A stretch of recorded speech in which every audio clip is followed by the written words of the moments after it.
Bike का number क्या है? MH XX 342A। वैशाली, तुम्हारे पति राकेश सिन्हा करते क्या है? इंजीनियरिंग वर्कशॉप है, उनकी अपनी फैक्ट्री यूनिट है। क्या बात कर रहे हैं आप? जितना पुराना रिश्ता है ना हमारा, उतना ही पुराना रेट है। हाँ केडिया साहब, आप चिंता मत कीजिए, आप चिंता मत कीजिए। आज शाम तक आपका ऑर्डर आपके गोडाउन में पहुंच जाएगा। Thank you. काला नंबर 12/330, चित्रे इंडस्ट्रियल एस्टेट, वसई। जी। बिजनेस में किसी के साथ कोई दुश्मनी या फिर कोई धमकी वगैरह? नहीं मैम, मुझे तो कभी कुछ बताया नहीं। कोई लोन या फिर कोई बड़ा घाटा? बिल्कुल नहीं मैम, उल्टा काफी अच्छा चल रहा है उनका। अभी हमारी 5वीं एनिवर्सरी के लिए आपने ज्वेलरी बनाई, साड़ियाँ भी खरीदी। तुम ये बताओ, ये सोने का हार तुम्हें पसंद तो आया ना? क्या राकेश रोज इतने सुबह ही अपने वर्कशॉप चले जाते हैं? नहीं, ज्यादातर सुबह 9 बजे निकलते हैं और शाम को 5 बजे तक लौट आते हैं। लेकिन कल रात एक फोन आया था। नहीं, तुम कल सुबह 7 बजे ऑफिस में मिलो मुझे। कोई अगर मगर नहीं सुनूंगा, आ जाना चुपचाप। किससे बात हो रही थी? ये मुझे नहीं पता, लेकिन राकेश बहुत टेंशन में लग रहे थे। क्या हुआ, सब ठीक तो है ना? सुबह 7 बजे ऑफिस के लिए निकलूंगा मैं, नाश्ता करके जाऊंगा। क्या हुआ Rakesh? Rakesh!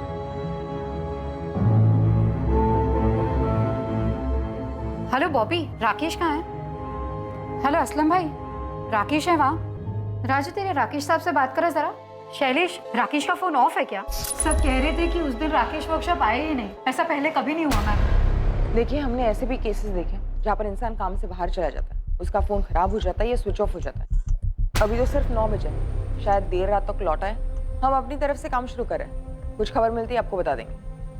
Okay ma'am. Sir, Rakesh की CDR मंगवाई है और उसके बाइक के लिए लुकआउट जारी किया है। अपहरण?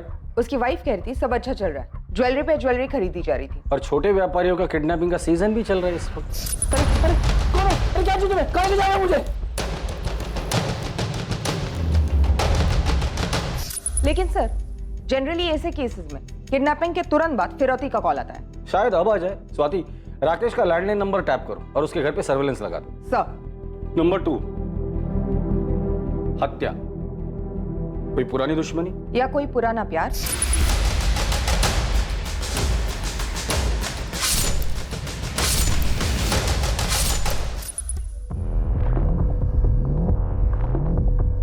फरार?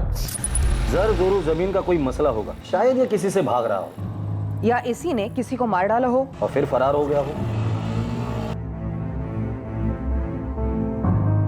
देखो, किसी भी सूरत में मुझे कॉल मत करना। हाँ हाँ, अब तुम निकलो वरना गाड़ी छूट जाएगी। हो सकता है वाइफ भी राकेश के भागने में शामिल हो और हमारे सामने एक्टिंग कर रही हो। इस वैशाली की भी हिस्ट्री निकालो। आत्महत्या? लेकिन सर, कोई हिंट नहीं छोड़ा है, ना कोई मैसेज और ना ही कोई लेटर। शायद जोश में आकर एकदम से कर बैठा हो।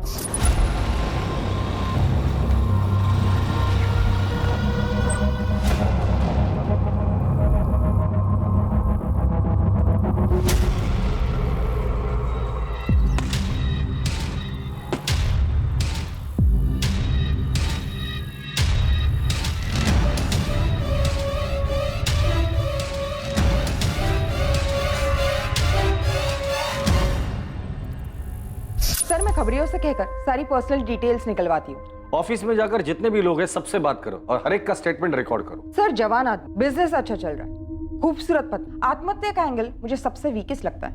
स्वाति, कुछ पिंजरे ऐसे होते हैं जो दिखाई नहीं देते, सिर्फ उस पंछी को पता होता है कि उस पर क्या बीत रही है। क्या राकेश सिन्हा किसी ऐसे पिंजरे में कैद था जिससे निकलने का रास्ता सिर्फ आत्महत्या थी?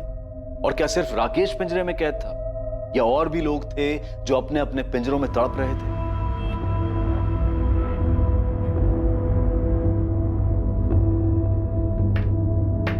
दादू, EMI मैं भर दूंगा जॉब करके, आप सिर्फ डाउन पेमेंट कर दीजिए। अरे मेरी स्कूटर फ्री में दे रहा हूँ ना, लेके जा जा। अरे दादू, 30 साल पुरानी स्कूटर है, वो भी आपने सेकेंड हैंड खरीदी थी। इससे तो मैं कॉलेज में क्या, इस टूटे फूटे घर के कमरे से दूसरे कमरे में ना लेके जाओ। सब बैठे बैठे मिल रहा है ना, इसलिए कदर नहीं है तुझे। ओमकार, तुझे मालूम है ना ये घर तुझे मिलने वाला है, फिर भी उसे टूटा फूटा कह रहा है। इससे तो मैं घर ही ना बोलूं, पिंजरा है पिंजरा।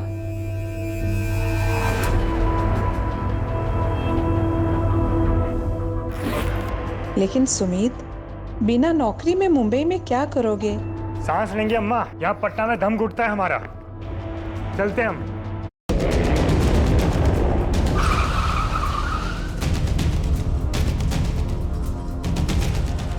मैडम मैं राकेश सिन्हा का मैनेजर हूँ। मैम मेरा नाम बॉबी पिंटो है। ये राजू माने, शैलेश कोटियान और असलम दलवाई ये हमारे परमानेंट वर्कर्स हैं।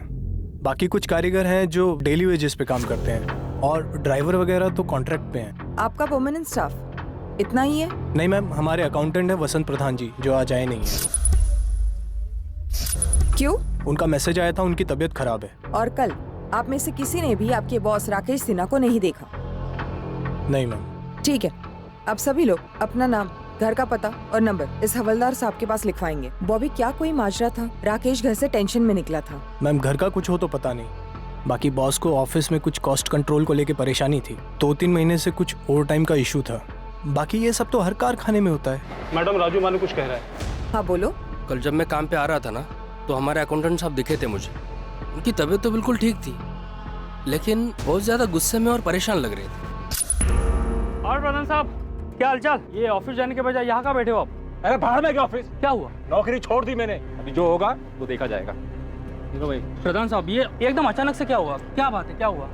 एक बात सुन ले, दूसरों का खून चूसे बगैर कोई अमीर नहीं बन सकता, कोई नहीं बन सकता। ये बात तूने मुझे पहले क्यों नहीं बताई? सर मुझे लगा कि ऐसे टेंशन में बोला होगा, और वैसे भी उन्हें बीपी की तकलीफ है। बॉबी, ये वसंत प्रधान रहते का है? कुछ पता चला मेरे पति का? अभी तक तो नहीं, लेकिन हम लोग यही पता करने में लगे हुए हैं। हम आपके लैंडलाइन की टैपिंग के लिए आए हैं। अगर किडनैपिंग हुई है तो फिरौती के लिए कॉल कभी भी आ सकता है। अंदर आ जाए हम लोग। जी जी आइए।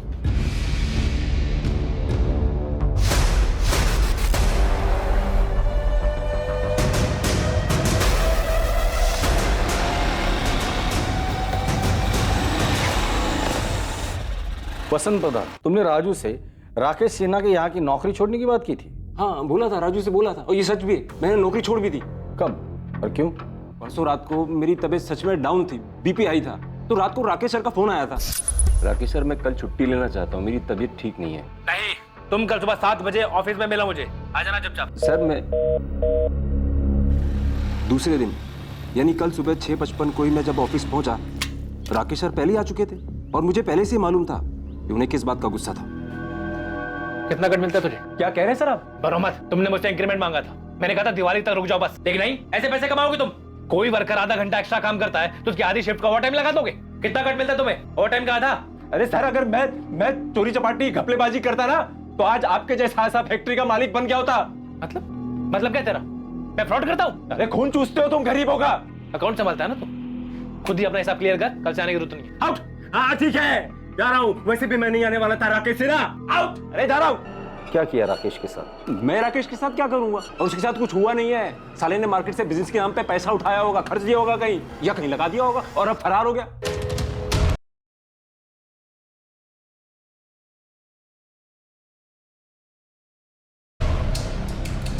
Madam phone tapping team Vaishali Sinha के साथ है। अभी तक फिरौती के लिए कोई कॉल नहीं है। फोन पे नहीं, कोई खुद मांग लेकर जा सकता है। घर पे नजर रखो। सर, राकेश सिन्हा के फोन रिकॉर्ड्स।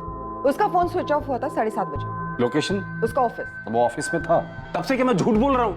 मैंने एक पैसे का झूठ नहीं बोला है सर, मैं कभी झूठ नहीं बोलता। और झूठ बोलता तो आज बड़ा आदमी बन गया होता मैं। अभी मैं जाऊं, मेरा सर फट रहा है। ठीक है जाओ। मैंने इस वसंत के पीछे एक आदमी लगाया और इसकी सीडीआर मंगवाई। स्वाति, इस राकेश के बाकी 4 एम्प्लॉय राजू माने, शैलेश कोटियन, असलम दलवाई और मैनेजर बॉबी पिंटो, इन्होंने जो स्टेटमेंट दिया था वो वेरीफाई किया? जी सर, लेकिन शक करने लायक कुछ नहीं निकला। मैंने सबकी सीडीआर मंगवाई। अकाउंटेंट वसंत प्रधान को लगता है कि लेनदारों से बचने के लिए ये राकेश भाग गया होगा। सर ऐसा भी क्या लोन जिसके लिए वो अपनी फैक्ट्री, वाइफ, घर सब छोड़कर भाग जाएगा? लोन नहीं तो लव अफेयर होगा, और लव में वैसे भी लॉजिक की कोई गुंजाइश होती कहाँ है। प्यार में तो लोग भागते हैं, भगाते हैं, मरते हैं, मार देते हैं, फिर उसी को प्यार भी कहते हैं।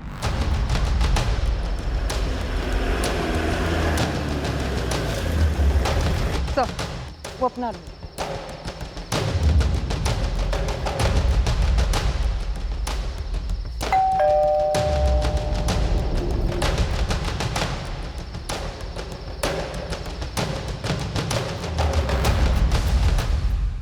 अफेयर मेरे हस्बैंड का? तुम्हें कभी शक हुआ था? वो वैसे है ही नहीं, बस अपना काम और घर। इनफैक्ट हमारे रिश्ते में भी सब कुछ ठीक। शादी को कितने साल? जी ये 6ठा साल है। आप मुंबई से ही हो? नहीं, हम असल में पटना से। मुंबई कब आए? बस 1 ही साल हुआ है। पटना में क्या बिजनेस? यही सेम बिजनेस था। तो फिर पटना क्यों छोड़ा? मैडम, राकेश हमेशा से मुंबई आना चाहते थे, उनके बड़े अरमान थे। वहाँ शादी से पहले राकेश की कोई गर्लफ्रेंड थी? मैंने कभी पूछा नहीं, उन्होंने कभी बताया नहीं, पर मैं ये दावे के साथ कह सकती हूँ कि ना उनका कोई अफेयर था और ना है। हो सकता है राकेश ने किसी को छोड़ा हो और उसने ये बदला लिया हो।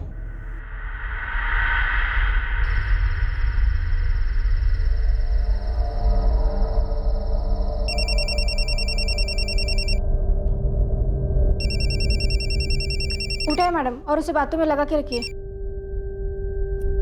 हेलो, सुमित बोल रहा हूँ। कौन सुमित? कौन हो आप और मेरे पति कहाँ हैं? Hello hello.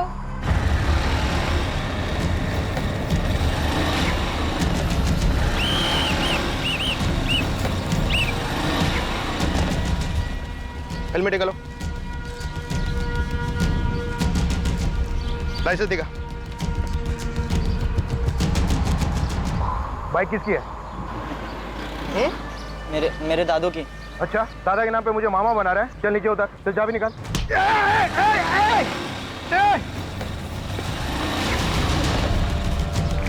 Control room, red alert वाली motor bike number MS XX 342 है, साने गुरुजी रोड की तरफ गई है।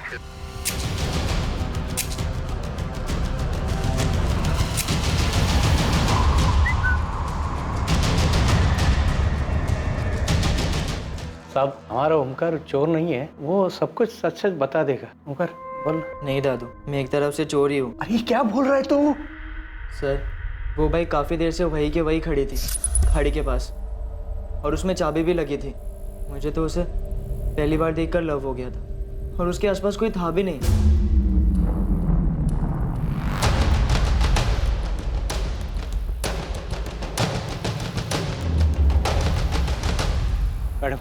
मैडम, मेरे पोते को माफ कर दीजिए, मेरा और कोई सहारा नहीं है। एक्चुअली मैम, मैं 2-3 दिन चलाकर यही छोड़ने वाला था, वापस रख तो नहीं सकता था मैम। Ma'am please, sorry. तो फिर ली क्यों तूने? तू आगे जाके जॉब करके लोन पे बाइक ले सकता था। उसमें टाइम लगता है ना मैम, और मुझे खाई थी। सर को बोल के छोड़ दो ना ma'am, please. Sir, Swati, accountant Vasant का कहना है कि उसके सेठ राकेश ने मार्केट से पैसे उठाए होंगे। मुझे लगता है टेंशन में आके बाइक वहां खड़ी कर यहाँ से कूद गया हो। सर ड्राइवर्स को काम पे लगाते थे। और पटना पुलिस फोन करके पता करो कि इस आदमी की माली हालत क्या थी। हो सकता है 1 साल पहले कर्जदार से बचने के लिए वो मुंबई शिफ्ट हुआ हो। जी सर, मैं आज ही बात करती हूँ पटना पुलिस से। सर, इस लड़के का क्या करें? माइनर है, सॉरी बोल रहे हैं। दादाजी का इसके अलावा और कोई नहीं। 17 वर्षीय ओमकार कदम को पुलिस ने वार्निंग देकर और अंडरटेकिंग लेकर जाने दिया, लेकिन केस खत्म होने तक उस पर नजर रखने के ऑर्डर्स भी दिए गए। दूसरी तरफ पटना से राकेश के अतीत से जुड़े कई सुराग मिलने वाले थे, जो कि इस केस की नींव थे। और तीसरी ओर पुलिस के डाइवर्स के हाथ कुछ ऐसा लगने वाला था जो इस केस को एक नई दिशा देने वाला था। लेकिन अहम सवाल अब भी यही था कि क्या राकेश सिन्हा ने वाकई में आत्महत्या की थी?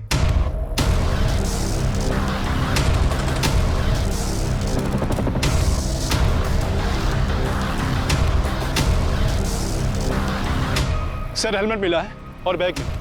उस बैग के अंदर मोबाइल। सर, लास्ट बैग होगी, हो सकता है किसी के नारे पर मिल जाए। मुंबई, पालघर और कोकण कोस्टल पुलिस को इन्फॉर्म करो और वैशाली सिन्हा को बुलाकर इन चीजों की शिनाख्त करवा लो।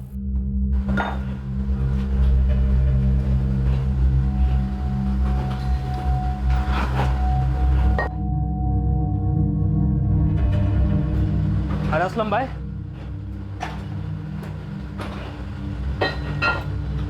क्या हुआ असलम भाई? आग हो गए? कुछ नहीं, कुछ नहीं। देखो बॉबी, राकेश की पत्नी मिसेस सिन्हा भी मेरे चेक पे साइन कर सकती है। ये है मेरा पूरा हिसाब और मुझे आज ही चेक चाहिए। सवाल ही नहीं उठता वसंत जी, इतनी खुदगर्जी भी ठीक नहीं। अरे राकेश साहब गायब हैं, इतनी टेंशन है और आप। अरे टेंशन को लिखो लेजर में और किधर समंदर में जाके फेंक दो, क्योंकि राकेश तो अब लौट नहीं रहा। क्या आप फालतू बातें कर रहे हो वसंत जी? अरे अच्छा नहीं बोल सकते तो कम से कम मनहूस बात तो मत करो।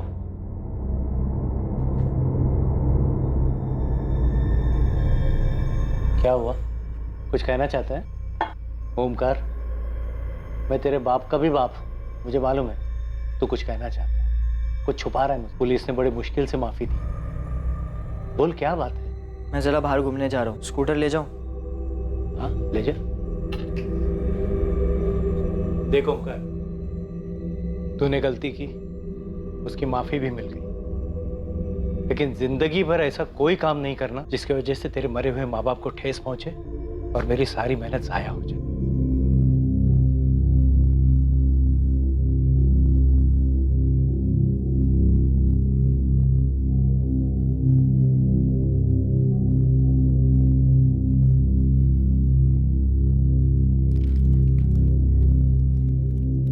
राकेश ने सुसाइड किया?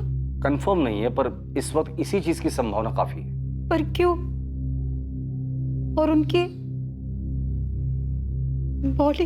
देखिए, बॉडी आज कल परसों शायद हफ्ते भर में मिल भी जाए, लेकिन हमारे लिए ये जानना जरूरी है कि राकेश ने आत्महत्या क्यों की, ऐसी कौन सी मजबूरी थी, और आपको उसके लिए हमें कोऑपरेट करना पड़ेगा। क्या उन्होंने मार्केट से बहुत बड़ी रकम उठाई थी?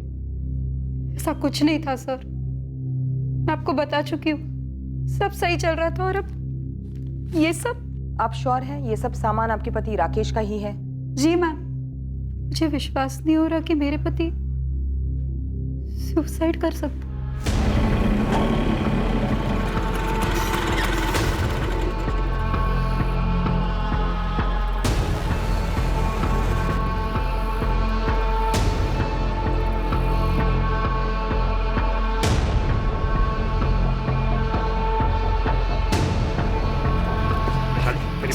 मेरी बात सुनो। छोड़ो। मेरी बात सुनो वैशाली। छोड़ मुझे। तुम मेरी बात सुनो पहले। मेरी बात सुनो वैशाली। छोड़। वैशाली। छोड़।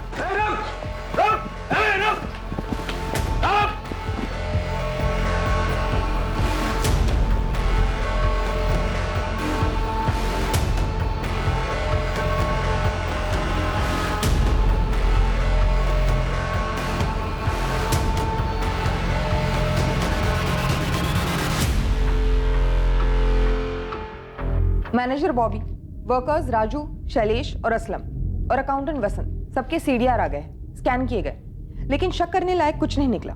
पटना पुलिस का क्या कहना है? सर, उन्होंने राकेश के पटना वाले बैंक से बात की है। बैंक स्टेटमेंट से पता चला है कि मुंबई आने से पहले राकेश का बैंक बैलेंस और इन्वेस्टमेंट काफी अच्छे थे, प्रॉपर्टी है, भारी इंश्योरेंस पॉलिसी है, और तो और जितने क्लाइंट्स उसके पटना में थे, जितनी कमाई थी, उसके आधे भी मुंबई में नहीं थे। कोई पर्सनल इशू तो होगा ही होगा। वहां के खबरियों का क्या रिपोर्ट है? अपने माँ बाप का इकलौता बेटा था राकेश। माँ बाप काफी पहले गुजर गए थे और रिलेटिव्स ऐसे कोई था नहीं। पटना में जहां वो रहता था वहां उसका कोई दोस्त पड़ोसी होगा ही होगा। सर, जैसे यहाँ के पड़ोसियों ने बताया, कुछ थे दोनों एक साथ वगैरह, वहां के पड़ोसियों ने भी यही कहा, सिवाय एक बूढ़ी औरत की। ये बताओ, तुम जानना क्यों चाहती हो? ऐसे ही मौसी? मुझे सब पता है, अखबार में भी पढ़ती हूँ। वो राकेश सिन्हा गायब हो गया ना? जब वो दोनों आपके किराएदार थे, राकेश और उसकी पत्नी वैशाली। हाँ, राकेश और वैशाली, उन दोनों के बीच कुछ माजरा था क्या?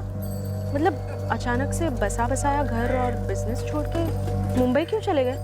मुंह छुपाने। मुझे एक अरसे से शक था कि दाल में कुछ काला है। लोग कहते हैं कि बुढ़ापे में आंखें और कान कमजोर हो जाते, लेकिन मेरे साथ तो उल्टा ही हो गया था।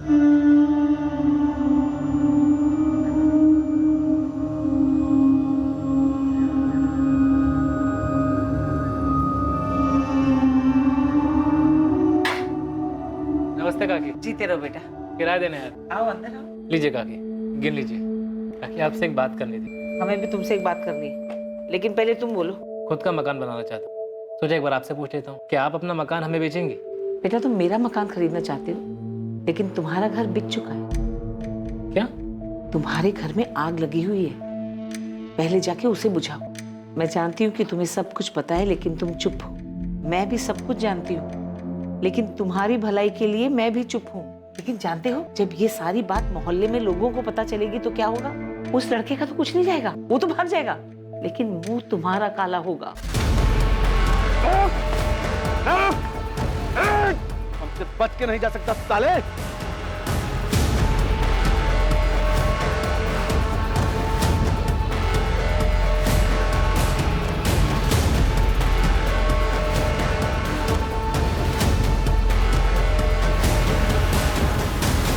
सर, मैंने नहीं मारा राकेश भाई को। कैसे मारा और लाश कहाँ ठिकाने लगा दी? अरे सर, मैं कह रहा हूँ मैंने नहीं मारा राकेश भाई को। ये तुम्हारे अकेले का काम तो हो नहीं सकता सुमित। किसने साथ दिया था तुम्हारा? फैक्ट्री से कोई था या पेशेवर हत्यारा था? सर, मेरा यकीन कीजिए, मैं आपको कह रहा हूँ मैंने नहीं मारा राकेश भाई। कैसे मारा और क्यों मारा वो पता। हाँ, अफेयर हुआ था सुमित के साथ। हुआ था ये अभी भी चल रहा है? तुमने और सुमित ने मिलकर राकेश को ठिकाने लगा दिया? नहीं मैम, मैं तो सुमित को पूरी तरह से भुला चुकी थी। पटना में बैठे मैं विशाली को बुला नहीं पा रहा, दम घुट रहा था मेरा। ऐसा लग रहा था जैसे जैसे किसी ने मुझे पिंजरे में बंद कर दिया। मिले कैसे थे उससे और राकेश को कैसे जानते? मैं वो पटना वाली फैक्ट्री में उनका असिस्टेंट। प्रणाम भाभी। तो भैया ने फाइल मंगाई है इनकम टैक्स पर। अंदर आओ। कोई मेहमान आ रहे हैं? सिर्फ तुम्हारे लिए बनाए हैं।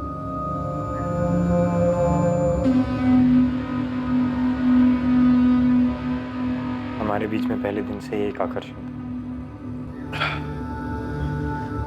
मेरे साथ भाग चलोगे? कहाँ? जॉगिंग? आजाद करो मुझे इस पिंजरे से। कौन सा पिंजरा? अरे सब कुछ तो है तुम्हारे पास। सब कुछ होकर भी मेरे पास कुछ नहीं था, पर मुझे पता था कि सुमित ये बात कभी नहीं समझेगा। वो अफेयर बस जरूरत से निकली, मेरी ये गलती थी। ऐसे क्या जरूरत आ पड़ी कि तुमने अफेयर किया? क्या था ये पिंजरा?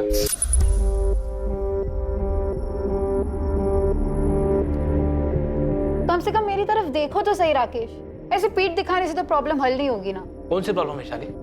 कौन सी प्रॉब्लम? यही कि मैं तुमसे दिल से प्यार करता हूँ, दिन रात हमारे भविष्य के लिए मेहनत करता रहता हूँ। विशाली ठीक है ना, बच्चा नहीं हो रहा है तो 1-2 साल में हो जाएगा। बात सिर्फ बच्चा होने ना होने की नहीं है, वो अलग मसला है।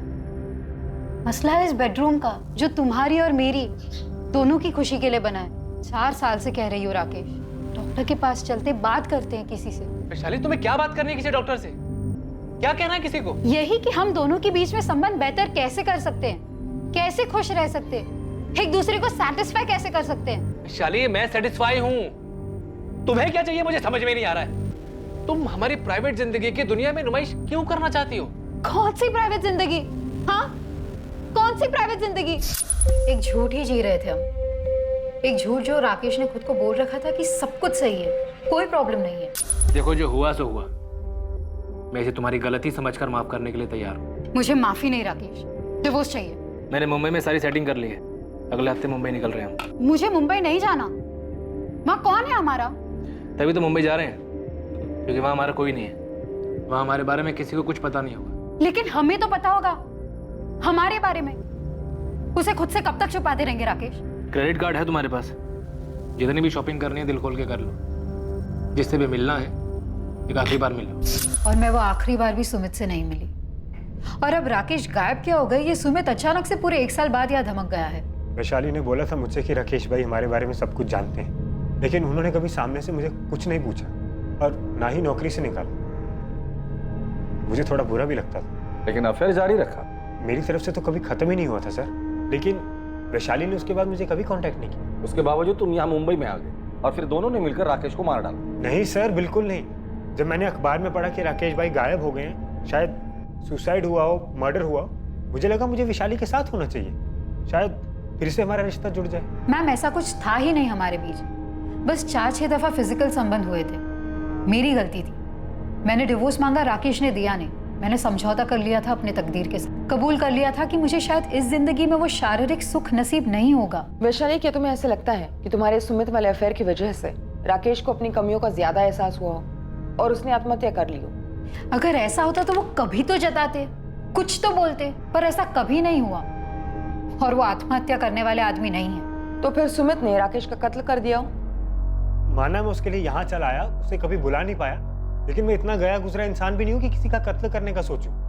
सर, राकेश भाई के गायब होने में मेरा कोई हाथ नहीं है। तुम्हारा हाथ है या और हाथों ने तुम्हारा हाथ बटाया था, ये तो बहुत जल्द पता चल ही जाएगा सुमित।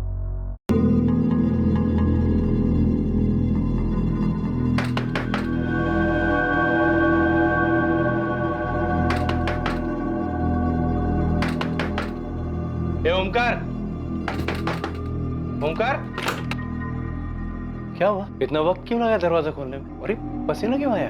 वो एक्सरसाइज कर रहा था ना, मैंने खाना गर्म करके खा लिया है। दोस्तों से मिल के आता हूँ जरा। इस वक्त? हाँ, वो कल टेस्ट है ना, तो तैयारी करनी है।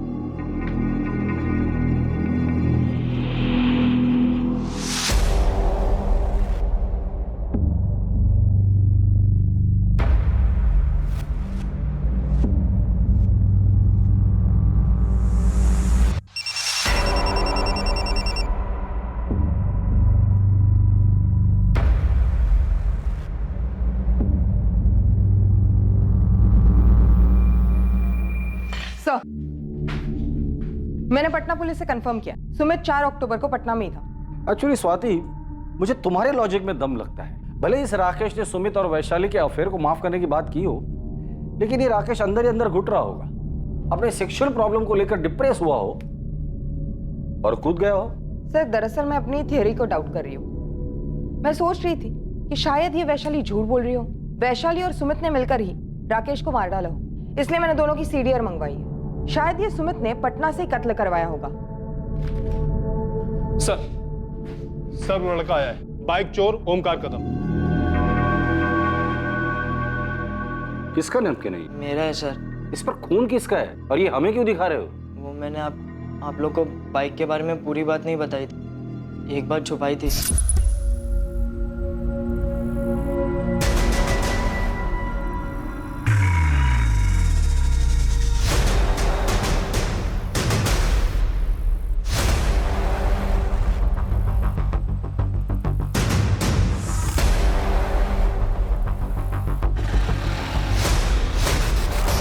इतनी इंपॉर्टेंट बात तुमने हमसे छुपाई क्यों? वो मुझे लगा कि आप लोग मुझ पर शक करेंगे। तो अब तुम्हें अचानक ऐसे क्यों लगा कि हम तुम पर शक नहीं करेंगे? आप लोग ने मुझ पर भरोसा किया, मुझे जाने दिया, और दादू भी बोले कि मुझे आप लोग ने एक चांस दिया है, इसलिए मुझे लगा इससे आपकी हेल्प हो जाएगी। शायद उस आदमी ने सुसाइड नहीं किया हो, उसका मर्डर हुआ। Excuse me sir. हेलो, हाँ कामड़ी, तुरंत सर्च पार्टी भेज। ओमकार तुम जरा बाहर बैठो। जी सर, राकेश का लोडर असलम दलवाई आज दिन भर से घर से नहीं निकला, और जब नजर रखने वाले बंदे दरवाजा तोड़कर अंदर गए तो घर पे कोई नहीं था और पीछे की खिड़की खुली थी।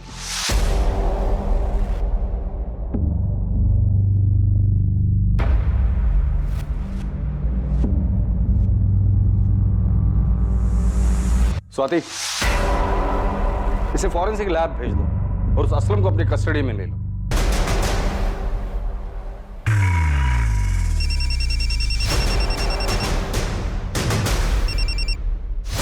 क्या है वसंत जी?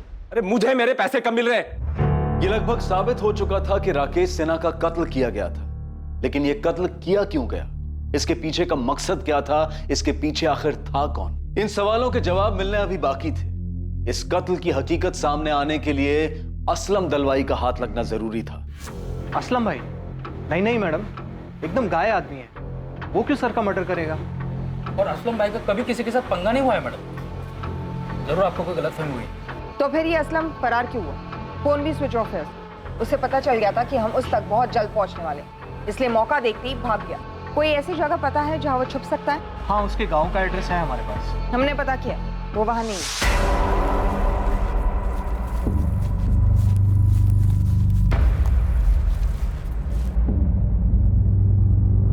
सर, सुमित और वैशाली के बीच पूरे 1 साल कोई कांटेक्ट नहीं रहा, सिवाय 3 दिन पहले जब सुमित ने वैशाली को कॉल करना शुरू किया, जो कि उसने कबूल किया।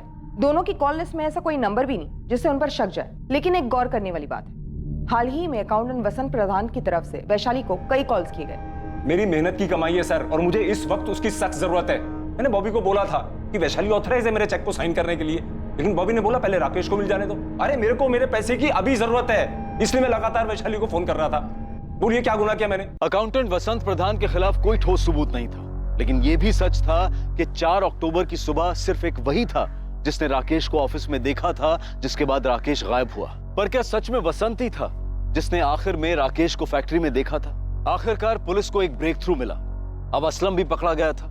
उससे पुलिस को आगे की एक स्ट्रॉन्ग लीड मिली, केस क्लोज होने वाला था, मुजरिम तक पहुंच पक्की होती गई। इस जुर्म का अतीत से रिश्ता जरूर था, एक आदत से, एक फितरत से, जो बदलने का नाम नहीं ले रही थी। असलम, अब तू खुद बोलेगा या खातिरदारी करी थी? मैंने कुछ नहीं किया मैंने। तो छुप क्यों रहा था तू? मैं डर गया था, मुझे सच में नहीं पता कि उस सुबह कुछ ऐसा होने वाला था। जी सर। कल 7:30 बजे आ जाना ऑफिस।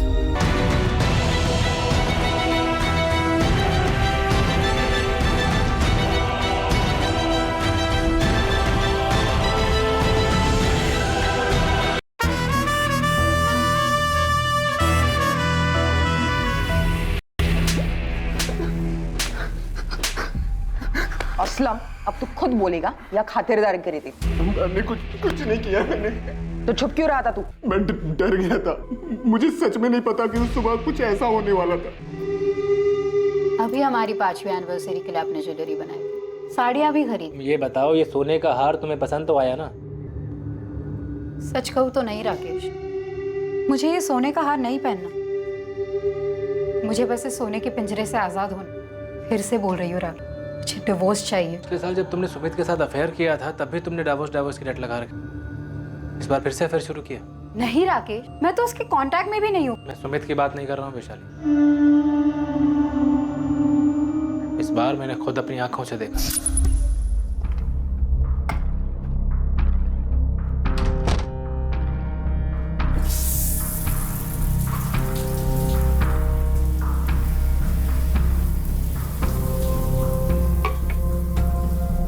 वैशाली, मैं बॉम्बे साइड जा रहा हूँ, 2 पार्टीज की मीटिंग है, देर रात लौटूंगा। ठीक है।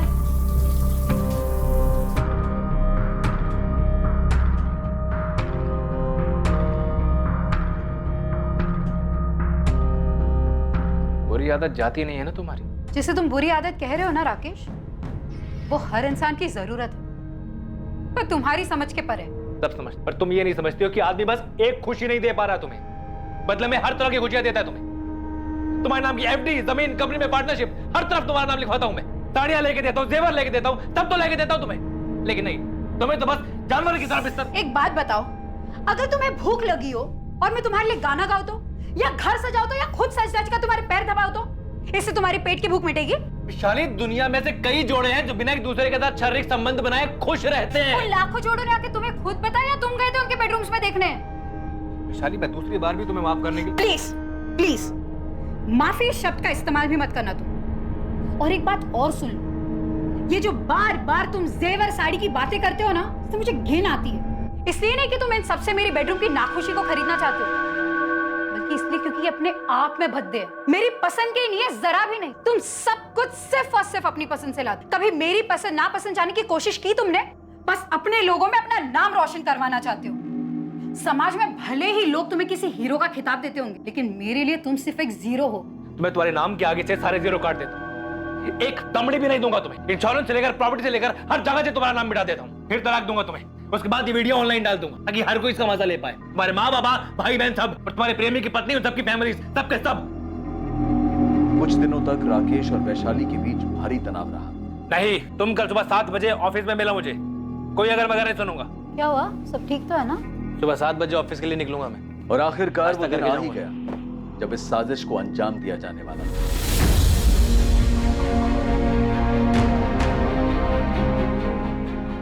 वो कल सुबह ऑफिस 7 बजे आने वाला है, इससे अच्छा दिन नहीं मिलेगा।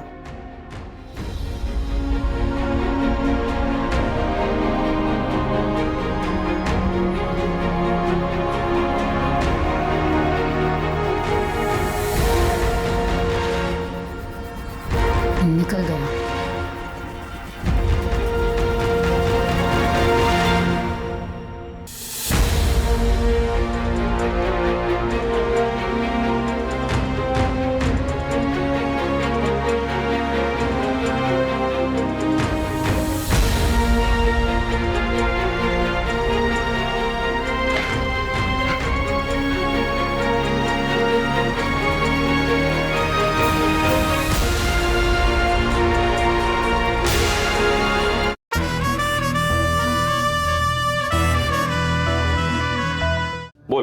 सर, ऐसा मैंने पहले कभी कुछ नहीं किया। ऐसा कुछ मतलब मर्डर? नहीं सर, मतलब वो अफेयर सर मेरा फर्स्ट टाइम था सर। राकेश उस दिन एक नई डील के लिए शहर के बाहर गए थे, तो मुझे उन्होंने घर से एक फाइल मंगवाने के लिए कहा था। क्लाइंट का डील क्लोजर था, अर्जेंट था।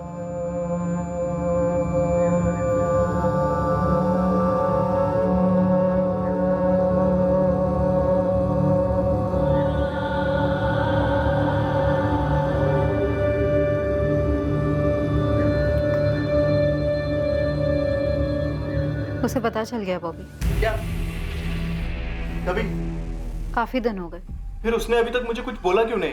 वो उसका स्टाइल नहीं, जो बोलना है मुझे बोल गया है। क्या बोला? यही कि डिवोर्स देने को तैयार है। डिवोर्स? वैशाली, मैं शादीशुदा हूँ, मतलब मतलब बच्चा ऑन द वे है। तुमसे शादी करने की बात नहीं कर, मैं खुद ऐसा डिवोर्स नहीं चाहती जहां वो सारी प्रॉपर्टी, इंश्योरेंस कंपनी हर जगह से मेरा नाम निकाले, और ना सिर्फ मुझे रास्ते पर लाए पर तुम्हें भी रास्ते पर लाए। मुझे? उसने बेडरूम में कैमरा छुपाया था बॉबी, कह रहा है वायरल कर देगा। तुम्हारी शक्ल, मेरी शक्ल, सब कुछ काफी साफ नजर आ रहा है। अब कुछ नहीं, बस राकेश को मार डालना होगा। क्यों जोक कर रही हो वैशाली? सीरियसली बोलो ना, क्या करना है? मैं मेरी जिंदगी के बारे में कभी जोक नहीं करती बॉबी। हम उसे मार डालेंगे। कंपनी की 50% पार्टनरशिप तुम्हें दूंगी और हमारी बेडरूम की पार्टनरशिप जारी रहेगी जब तक दोनों में से कोई बोर ना हो जाए। ये घर, पटना वाला घर, इंश्योरेंस का पैसा और बैंक में जो कुछ भी है सब कुछ तुम्हें मिलेगा ना? अब आए ना लाइन पर, सारे पैसों का 20% तुम्हें दूंगी। अब बोलो कब और कैसे करना?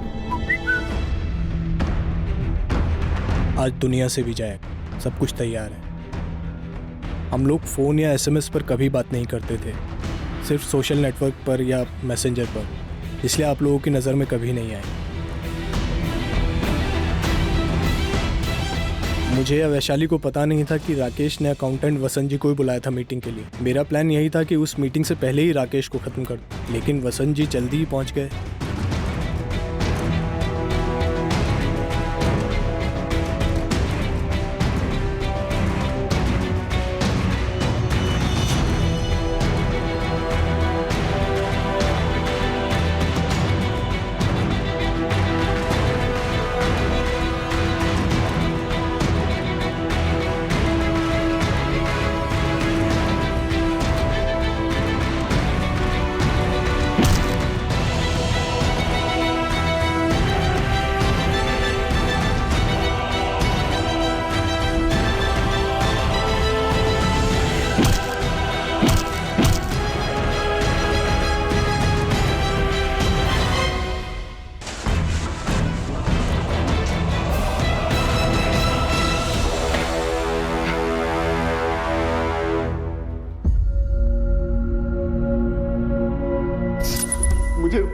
राकेश सर ने खुद एक रात पहले फोन किया था। किस बारे में?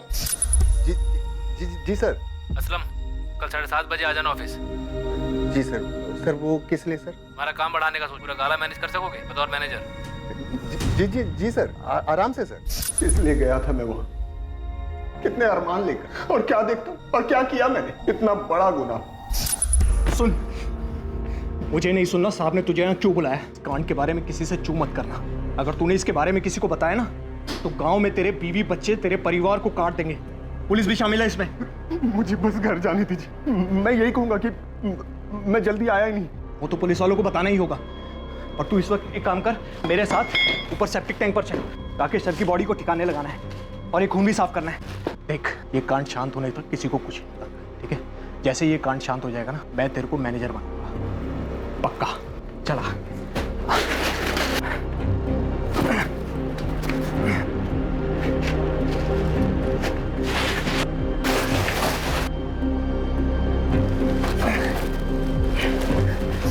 मैंने डर के मारे आप लोगों को भी झूठ बोला कि राकेश सर आए ही नहीं, जबकि आए थे। तो बॉबी ने उन्हें मार भी दिया। बॉबी, लाश अब भी वही है सेप्टिक टैंक में? बैग, मोबाइल और हेलमेट नदी में किसने फेंका?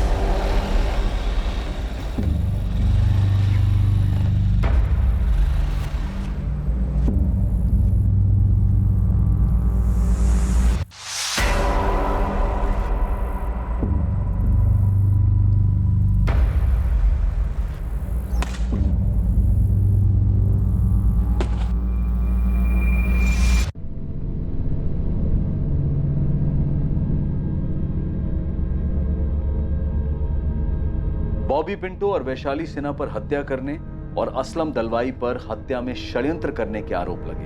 उनके खिलाफ चार्जशीट फाइल हो चुकी है। एक बंधन से मुक्त होने के लिए हत्या का सहारा लेने वाली वैशाली सिन्हा अब अपने जुर्म के पिंजरे में हमेशा के लिए कैद होकर रह गई। फोरेंसिक रिपोर्ट से प्रूव हो गया, ओमकार के नैपकिन पर मिले खून के ट्रेसेस वाकई में राकेश के ही थे। फोरेंसिक ये भी साबित कर पाई कि बाइक पर भी वही ट्रेसेस हैं और साथ ही बॉबी की उंगलियों के निशान भी मैच कर लिए गए। इस केस में सभी शामिल लोग, पीड़ित, आरोपी, संदिग्धों ने अपने आप को एक पिंजरे में जकड़ा हुआ पाया, पर यह पिंजरा हकीकत नहीं थी। सच तो यह था कि यह पिंजरा दरअसल इन्हीं सब का एक मानसिक दृष्टिकोण था, एक सोच थी जिसे वो बदल नहीं पाए, उसके शिकंजे से निकल नहीं पाए। आरोपी वैशाली की शारीरिक संतुष्टि की याचना बिल्कुल जायज शिकायत थी। हर इंसान को अपने तरीके से जीने का पूरा हक है, पर उसने अफेयर से राहत पाने की कोशिश की और फिर अपने पति की हत्या को अपने पिंजरे की चाबी बनाया। और वजह सिर्फ यही नहीं थी, वैशाली रिहाई के साथ सोने का पिंजरा भी चाहती थी, और वो पिंजरा था राकेश की संपत्ति। और इसी के कारण वैशाली के साथ किसी भी किस्म की नैतिक सहानुभूति रखने की कोई गुंजाइश नहीं बनती। दूसरी तरफ राकेश ने खुद अपने आप को एक झूठ के पिंजरे में कैद किया हुआ था। सच जानते हुए भी वो इस भ्रम में जीना चाहता था कि दुनिया की हर खुशी पैसे से खरीदी जा सकती है। उसने अपनी पत्नी की जरूरतों को नजरअंदाज करके और फिर उसे ब्लैकमेल करके एक ऐसा रास्ता अपनाया जहां हर कदम पर जुर्म का साया दस्तक दे रहा था। सही समय पर सही कदम उठाने से इन सब की जिंदगी इस तरह उलझने से बच सकती थी, कई जानें बच सकती थी, जिंदगियां पिंजरों की कैद से रिहा हो सकती थी। और ऐसा होना तभी संभव है जब इंसान अपनी सोच, अपने दृष्टिकोण को बदले, खुद इस पिंजरे से बाहर निकलने की कोशिश करे, क्योंकि इस पिंजरे की चाबी हर इंसान के अपने हाथ में ही होती है। अब मैं अनूप सोनी आपसे विदा लेता हूं, फिर मुलाकात होगी एक और नए केस के साथ। देखते रहें क्राइम पेट्रोल सतर्क, सोमवार से शुक्रवार रात 11 बजे। और याद रखें, क्राइम और आपके बीच में सिर्फ इतना फर्क है कि आप कितने सतर्क हैं। सतर्क रहें, सुरक्षित रहें।